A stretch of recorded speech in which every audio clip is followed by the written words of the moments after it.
A few months ago, someone approached me. He was a new farmer. Actually, he's still a new farmer. He approached me and he was going to start his brooding process. That was his first batch.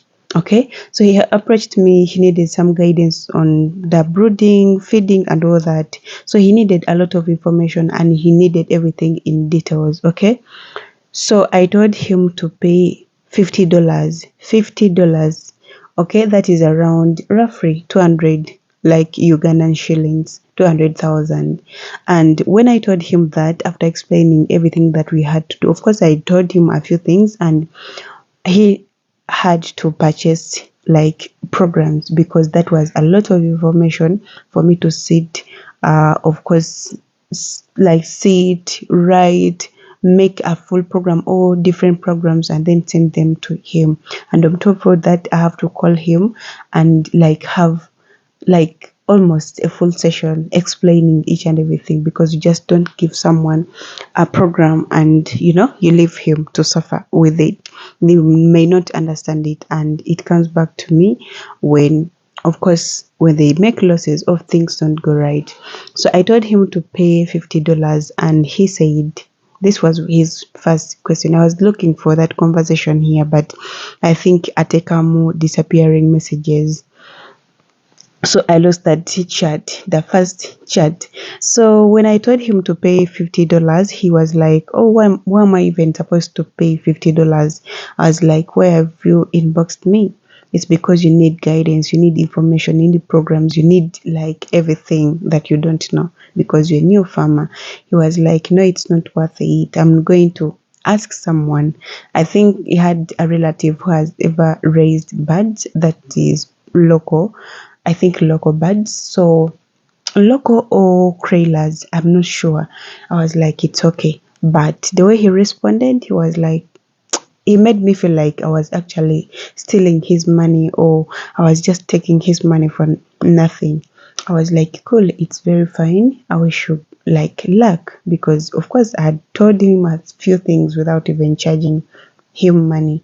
So after that, I like months went by. I think the first month he was okay. I don't know what he did, but he was brooding.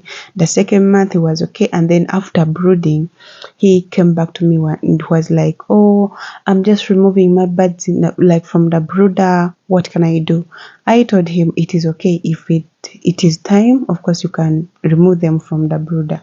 So he wanted a program, a feeding program. So I asked him what he has been feeding the birds from day one, and guess what? This guy, whoever he asked, yamugamba ino feeding enkoko zineno, like he gave the birds. I'm talking of layer birds. Enkoko naziwa emmere ya pallet, yaziwa pallet or beginner, naziwa for 1 week, and then week eyaddako naziwa grower paka ku myezi 2 ne weeks oba 2. And I was like, oh, that is what they told you? He was like, yes, but they are growing, they have grown, blah, blah, blah. I was like, okay, cool. So by the time he inboxed me, his birds were sick. I think they had coccidiosis because he was telling me all the signs and he was wondering what was happening. They had lost like weight, they had lost appetite, they weren't feeding, they had, even the droppings were watery.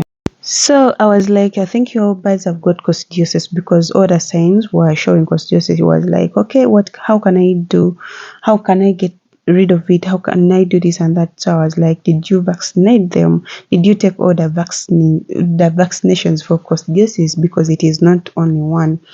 We have like so many vaccination programs, and if you don't follow them, of course, if your birds get attacked by a certain disease, it's going to be hard for you to treat them. Okay, so it's going to be hard for you. He was like, yes, I did the vaccination, and he did only once. He took only one vaccination for coccidiosis, and I was like, okay, that is mistake number 1.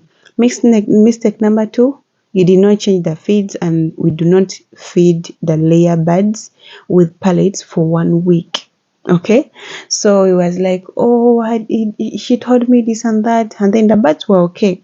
They did not show any sign apart from the loss of weight, they weren't eating and all that. So I was like, he told me, and I actually discovered he had made so many mistakes, okay? And I was like, oh, so what are you going to do? So he was like, oh, I'm going to treat the coccidiosis and all that. So I told him to go and get the medication or the medicine and all that to treat the coccidiosis. I think they got better. He didn't inbox me again. Recently, he actually called me. Like, I received so many calls, like so many calls from people who need help, and then from people who wants me to help them build the cages, or those people who want to get the quotations and all that. Okay, so he called me, and I think I was in the field. I was busy. He called me, and I had not saved his number, but I had a conversation on WhatsApp. So I wasn't in position to receive the call, but I called later because I had so many calls. So then he was like, oh, I sent you a message on WhatsApp, but I'm having some challenges. So his birds had started laying eggs, but the first day actually, they laid, he had 260. He has 260. That's what he brought. But right now they are around 240 something. He lost some. So he was like, my bird started laying. On the first day, they gave me 5 eggs. Then on the second day, he got like 10. The third day, they reduced to 7, back to 7. The fourth day, back to 3, and then for 2 days. So he called me after 3 days of him not getting any egg. Okay, imagine from 7 to 10 to 7 to 3 to 0 to 0 to 0. So he was like, what can I do?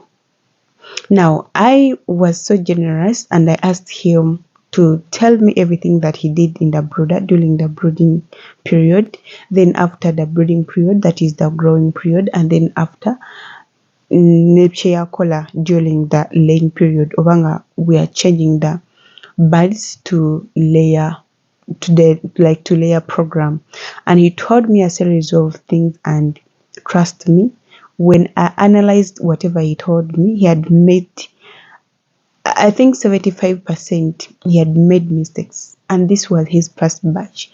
So up to now, the birds are not giving him the eggs, but he actually made so many mistakes from day 1 up to the 20th day, like the 20th week. So it is so hard to help someone like that, who actually came to you and asked for advice, and you try to give them the advice, and you try to, of course, tell them what to do, and they feel like they make you feel like you a thief. I've been doing this business for 2 years now, and I've never got anyone. Like, of course, I get people who who wants me to give them free information and free things, but it does not work. It does not actually work like that. And you trust me, you're going to make losses. I'm not saying I know each and everything, but every time I need to know something that is very, very crucial, I do pay consultation fee. I do pay for programs. I do pay for everything because I learned a lesson when I was just starting. I made losses too when I was starting. I wasn't getting such big eggs. I wasn't happy. Like, I was making losses and I was almost giving up. So how do you make money in this business or this poultry farming business? You need to be ready to sacrifice and to invest in before you think of making profits or saving whatever you want to sell. This is a business that needs you to invest in before you get money out of it.